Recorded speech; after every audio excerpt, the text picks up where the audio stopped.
I'm very excited to bring him back. He's become a staple. Dr. Wachter, Bob Wachter is on our Zoom. We're bringing him in right now. He's just genius. You know, basically if you need any medical work or answers, you just go to Dr. Wachter. That's it. All right? Full stop right there. Soon he's going to have a talk show. I know it. All right? There's Dr. Phil, Dr. Wachter. It's all happening for him. How are you, sir? Good to see you, Doc. I am terrific. How are you? Well, you know what? Every time we speak, I'm feeling better and better about what's happening in the world. I know we're not out of the woods, but there's just so much more that is hopeful. First question for you. They're telling us here, you live in Northern California? I live in San Francisco. Yep. Wow. I used to live in Sausalito. Nice place. Across the bridge. It's a nice place, except for I had to pay the toll every time they come in the city. There's that. So there, our governor has said June 15th, things are going to open completely. I want to get your reaction to that. And is it possible that date may move up? It's possible they may move up, and it's also possible that we may stall out. I think he was making a bet, both medical and political, and I think it's a good bet. I think there's a high likelihood that by June 15th, a lot of people are going to be vaccinated. The vaccines will be open to everyone. California's doing great right now. The cases are very low. The hospitalizations are very low. And the reason they chose June 15th, I think, is mostly math. I think they believe that by May, everybody who wants to get a vaccine will have the opportunity. But if you're taking the two-shotter, then you get your first shot, let's say early May, you get your second shot end of May, beginning of June, and then you're not completely good to go for 10 to 14 days after that. So that's kind of how they came up with the date. I think it's a fair bet that we're going to be back to pretty much normal. Okay, the next priority question. Tanya and I are unmarried, and we rely on dating. Okay. When are we allowed to make out?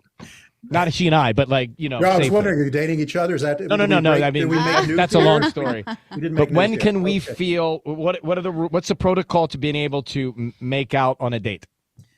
Yeah, I don't think it's any different than the protocol to be in close contact with people, and that is if you and your partner are fully vaccinated, then you're completely good to go. It's like it was 2019.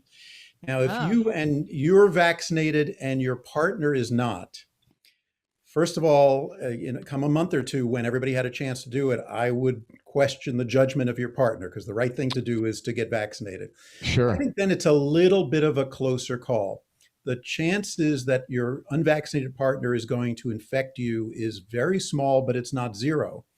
I know I'm fully vaccinated. I know I'm not going to get super sick and die, but I'd still prefer not to get COVID, because we don't know for 100% sure that I can't get long COVID, or very unlikely that I will. But if you're both vaccinated, then you're completely good to go. Party like it's 2019. Okay, and we'll invite you to the party. Great. Before we let you go, Sisney actually brought this up to my attention. I did not hear of this woman. Have you heard of a woman named Katalin Kariko? And if not, let me tell you. Yeah, tell me. There was a story on CNN, I think, that she's the scientist behind the mRNA technology. I'd forgotten the name, but yes. Yeah, she'd been working on this thing for 30 years and nobody was paying attention. Yeah, that was the fascinating thing about it, right? Yeah. No one was giving her the time of day. And then all of a sudden, she became very important, I would imagine. Well, the mRNA technology is one of the great miracles of science. And like a lot of miracles of science that seem to spring out, and here it is, wow, somebody invented it yesterday. It never works like that. Right. It always is. There's been decades of hard-fought, painstaking research, one step forward, two steps back, people saying, this is crazy, why are you doing it? So it's just a wonderful success story. And I think it's particularly terrific that she's an immigrant. It's particularly terrific that it's a woman.